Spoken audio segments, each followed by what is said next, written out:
Quelle magnifique institution que les CA des Centres intégrés de santé et de services sociaux, plus souvent appelés CIS. Il est composé de membres indépendants, provenant de différents secteurs représentatifs de la population. Leurs expertises variées et leur connaissance des enjeux régionaux leur permettent de prendre des décisions éclairées dans lesquelles tout le monde a son mot à dire. Quel bel exemple de démocratie! Mais qu'en est-il de la réalité?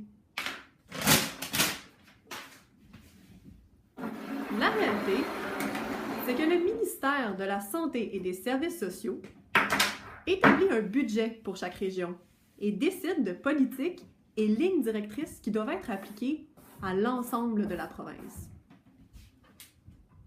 Il pourrait évidemment advenir que les lignes directrices du ministère et les besoins exprimés par la population entrent en contradiction. Il est donc primordial que le CA soit combatif afin de défendre ses enjeux régionaux. De son côté, le ministère se doit de respecter le CA comme étant un interlocuteur légitime et autonome.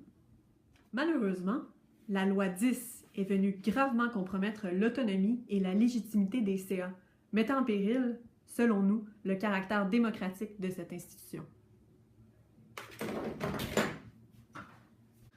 Prenons l'exemple du CIS de la Gaspésie et des Îles.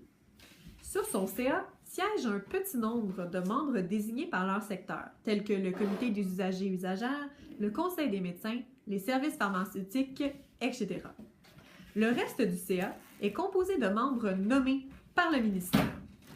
Déjà, cette constitution peut nous faire douter de l'impartialité totale du CA. En consultant les organigrammes structurels des CIS, on découvre quelque chose de plus préoccupant encore. On constate que le PDG du CIS relève directement du sous-ministre de la Santé et non du CA. C'est pourtant le PDG qui a le devoir de porter les revendications de sa région. Dans cette situation, comment pouvons-nous être assurés que nos réalités régionales soient défendues et considérées? Les CA des CIS ont un véritable potentiel démocratique, mais celui-ci est gravement compromis. Nous croyons à la nécessité d'espaces de prise de décision collective. Nous croyons que ça vaut la peine de se mobiliser pour les créer et les préserver.